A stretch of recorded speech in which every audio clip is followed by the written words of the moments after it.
ನಾನು ಮಾತಾಡ್ತಿರೋ ಪುಸ್ತಕದ ಹೆಸರು ನೀಲಿ ಹೂವು ಖಾಲಿ ಹೃದಯ ಅಂತಂದ್ಬಿಟ್ಟು. ಇದನ್ನು ಬರ್ತಿರೋರು ಜೋಗಿ ಅಂತಂದು. ಜೋಗಿ ಅನ್ನೋದು ಅವರ ಪೆನ್ ನೇಮು. ಅವ್ರ ಹೆಸರು, ನಿಜವಾದ ಹೆಸರು ಗಿರೀಶ್ ರಾವ್ ಹತ್ವಾರ್ ಅಂತಂದ್ಬಿಟ್ಟು.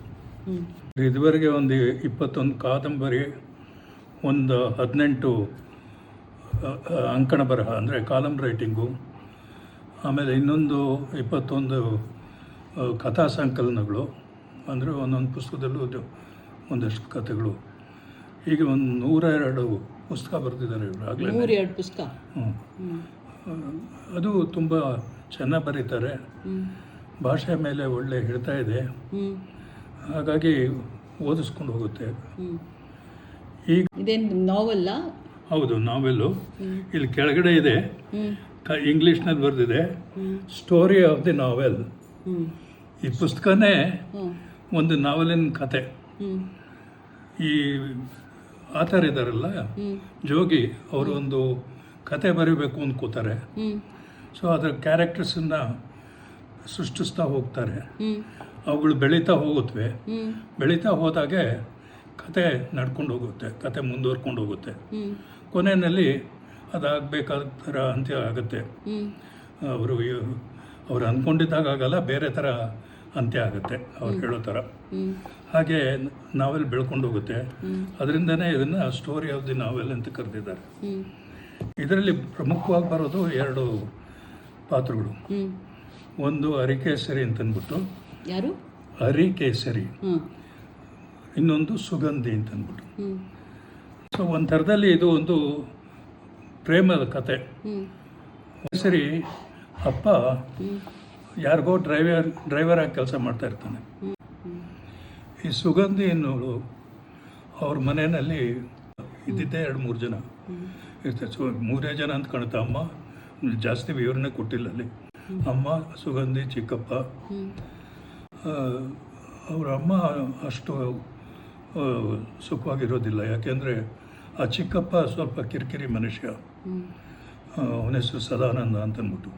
ಅವರ ಅಮ್ಮ ಅದಕ್ಕೆ ತುಂಬಾ ಇದು ಮಾಡಿಕೊಂಡು ಮನಸ್ಸಿಗೆ ಹಚ್ಕೊಂಡು ಒದ್ದಾಡ್ತಾ ಇರ್ತಾರೆ. ಅದು ಊರಲ್ಲಿ ಒಂದು ಕೆರೆ ಬೇರೆ, ಆ ಕೆರೆ ಹತ್ರ ಹೋಗೋದು ಬರೋದು ಹಂಗೆ ಮಾಡ್ತಾ ಇರ್ತಾರೆ. ಕೊನೆಗೆ ಯಾವತ್ತೋ ಒಂದು ದಿವಸ ಕೆರೆಯಲ್ಲಿ ಬಿದ್ದು ಸೂಸೈಡ್ ಮಾಡ್ಕೊಂಡ್ಬಿಡ್ತಾಳೆ ಅಮ್ಮ. ಅದು ಅವಳ ಮನಸ್ಸಿಗೆ ಇದಾಗಿರುತ್ತೆ. ಅದು ಆ ಥರ ವಾತಾವರಣದಲ್ಲಿ ಅವಳು ಬಂದವಳು. ಸೊ ಈ 2 ಫ್ಯಾಮಿಲಿ ಈ ಥರ, ಈ ಇವನು ಅರಿಕೇಸಿ ಈ ಥರ ಬ್ಯಾಕ್ಗ್ರೌಂಡು, ಸುಗಂಧಿ ಆ ಥರ ಬ್ಯಾಕ್ಗ್ರೌಂಡಲ್ಲಿ ಬಂದವಳು. ಕೊನೆಗೆ ಈ ಆ ಥರ ಏನು ಡಿಸೈಡ್ ಮಾಡ್ತಾರೆ, ಸುಗಂಧಿನ ಮೊದಲು ಅವ್ರು ತುಂಬ ಓದಾಡ್ತಿರ್ತಾರಲ್ಲ, ಬೆಂಗಳೂರಿಗೆ ಕಳಿಸ್ಬಿಡ್ತಾನೆ. ಅವನೇ ಕ್ಯಾರೆಕ್ಟರೈಸ್ ಮಾಡುತ್ತಾನೆ. ಸುಗಂಧಿ ಬೆಂಗಳೂರಲ್ಲಿ ಬೆಳೀಲಿ ಅಂತಂದ್ಬಿಟ್ಟು ಬೆಂಗಳೂರಿಗೆ ಕಳಿಸ್ತಾನೆ. ಅವಳು ಸ್ವಲ್ಪ ಓದುವವಾಗ ಗ್ರ್ಯಾಜುಯೇಟ್ ಆಗಿರ್ತಾಳೆ. ಸೊ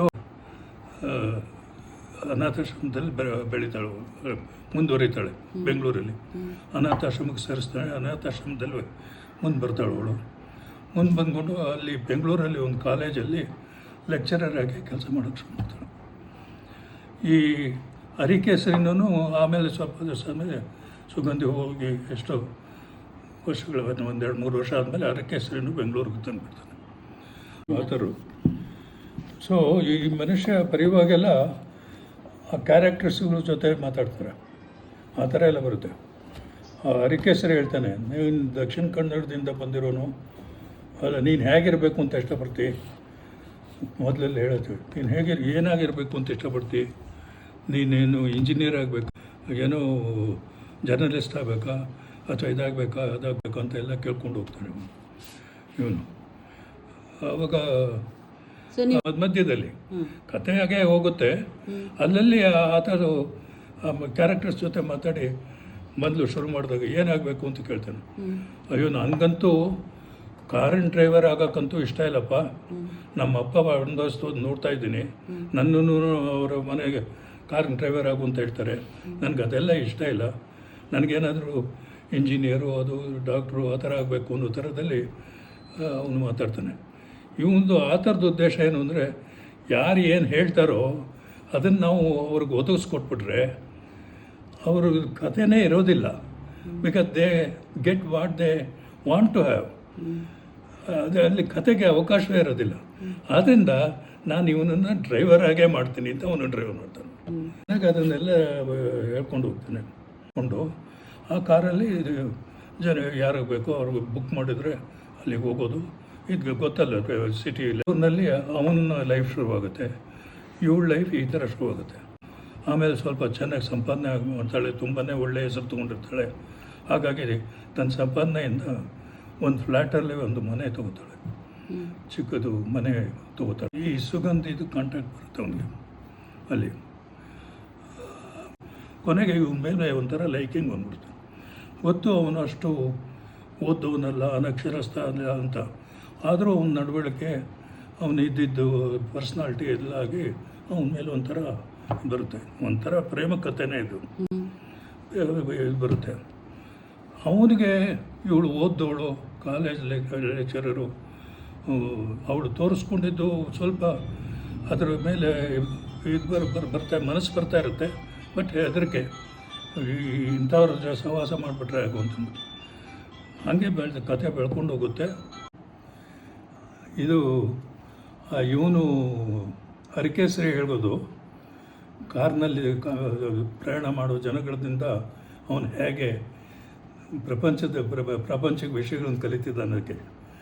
ಈ ಜಗತ್ತಿನಲ್ಲಿ ಯಾರೂ ಸುಖವಾಗಿಲ್ಲ ಅನ್ನುವುದನ್ನು ಕಾರಿನಲ್ಲಿ ಕುಳಿತುಕೊಳ್ಳುತ್ತಿದ್ದ ಪ್ರತಿಯೊಬ್ಬರೂ ಅವನಿಗೆ ಸಾಬೀತು ಮಾಡುತ್ತಾ ಹೋದರು.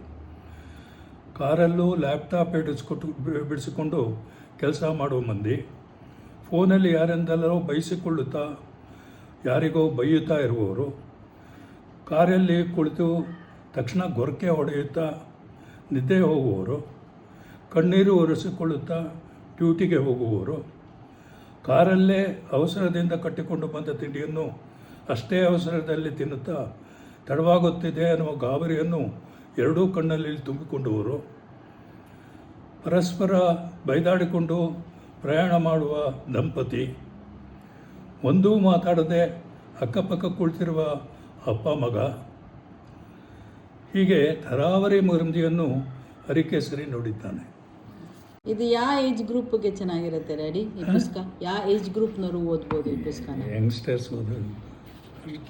ಯಂಗ್ಸ್ಟರ್ಸ್ ಓದುವಂಥ ಪುಸ್ತಕನ? ಇದು ಚೆನ್ನಾಗಿ ಲ್ಯಾಂಗ್ವೇಜ್ ಚೆನ್ನಾಗಿರೋದ್ರಿಂದ, ಹಾಗೆ ಯಂಗ್ಸ್ಟರ್ಸನ್ನು ಇದು ಮಾಡೋರಿಗೆ ತುಂಬ ಏನು ಸೆಕ್ಸಿ ಅದು ಇದು ಏನೂ ಇಲ್ಲ. ಒಂಥರ ಒಂದು ಲೆವೆಲಲ್ಲಿ ತುಂಬ ಚೆನ್ನಾಗೇ ತೊಗೊಂಡು ಹೋಗಿದ್ದಾರೆ. ಸೊ ಓವರಾಲ್ ನಿಮಗೆ ಈ ಪುಸ್ತಕ ಇಷ್ಟ ಆಯಿತು? ಇಷ್ಟ ಆಗುತ್ತೆ, ಚೆನ್ನಾಗಿ ಇದು ಏನು ಪಳಗಿದ ಕಾದಂಬರಿಕಾರ, ಸಾಕಷ್ಟು ಫೇಮಸ್ಸು ಆಗಿರೋ ಮನುಷ್ಯ, ಚೆನ್ನಾಗಿ ಬರುತ್ತೆ. ಸ್ಟೋರಿ ಬುಕ್ ಅಂತ ನೀವು ಓದಿದರೆ ಹೇಗಿರುತ್ತೋ, ಒಂದು ಆರ್ಡಿನರಿ ಸ್ಟೋರಿ ಬುಕ್ಕು, ಮೊದಲು ಪುಟ ತೆಗಿತೀವಿ, ಏನೋ ಶುರುವಾಗುತ್ತೆ, ಅದು ಬೆಳ್ಕೊಂಡು ಹೋಗ್ತಾ ಇರುತ್ತೆ. ಯಾವುದೋ ಕ್ಯಾರೆಕ್ಟರ್ಸ್ಗಳು ಬರ್ತಾರೆ, ಯಾರೋ ಹೋಗ್ತಾರೆ, ಹುಡ್ತಾರೆ, ಸಾಯ್ತಾರೆ, ಜಗಳ ಕಾಯ್ತಾರೆ, ಕೊಲ್ತಾರೆ, ಅದೆಲ್ಲ ಬರುತ್ತಲ್ಲ. ಹಾಗೇ ಇದೂ ಕಥೆನೇ ಬರ್ಕೊಂಡು ಹೋಗಿರೋದು, ಹಾಗೇ ನಡ್ಕೊಂಡು ಹೋಗಿರೋದು. ಮಧ್ಯದಲ್ಲಿ ಅವನ ಸ್ಟ್ಯಾಂಡ್ ಪಾಯಿಂಟು, ಆ ಕ್ಯಾರೆಕ್ಟ್ರು ಹೇಗೆ ಬಂತು ಅಂತ ಹೇಳೋದಕ್ಕೆ, ಅಥವಾ ಕ್ಯಾರೆಕ್ಟ್ರೇ ತನಗೇನಾಗ್ತಿದೆ ಅಂತ ಹೇಳೋದಕ್ಕೆ ಈ ಥರ ಸಂಭಾಷಣೆಗಳನ್ನು ತರ್ತಾನೆ ಮಧ್ಯದಲ್ಲಿ. ಸ್ಟೋರಿ ಪೂರ್ತಿ ಇದೇ ಥರ ಬರೋದಿಲ್ಲ. So that is a unique way of unique way. It is very unique. That's why I like this. ಇದು ಎಷ್ಟು ಟೈಮ್ ತೊಗೊಂಡ್ರಿ ಓದೋಕ್ಕೆ? ನನಗೆ 9 ಒಂದು ದಿವಸದಲ್ಲಿ ಓದಿದ್ದೆ. 14/9 ಶುರು ಮಾಡಿ 15/9 ಒಂದು ದಿವಸದಲ್ಲೇ ಮುಗಿಸ್ಬೋದು. ಒಂದು ದಿವಸ. ಎಷ್ಟು ಕೊಡ್ತೀರಾ ಈ ಪುಸ್ತಕಕ್ಕೆ? ನೀವು 1 5 ಆದರೆ ಎಷ್ಟು ರೇಟಿಂಗ್ ಕೊಡ್ತೀರಾ ಈ ಪುಸ್ತಕಕ್ಕೆ? 4 ಕೊಡ್ಬೋದು. 4 ಕೊಡ್ತೀರಾ? ಯಾವಾಗಲೂ 3-4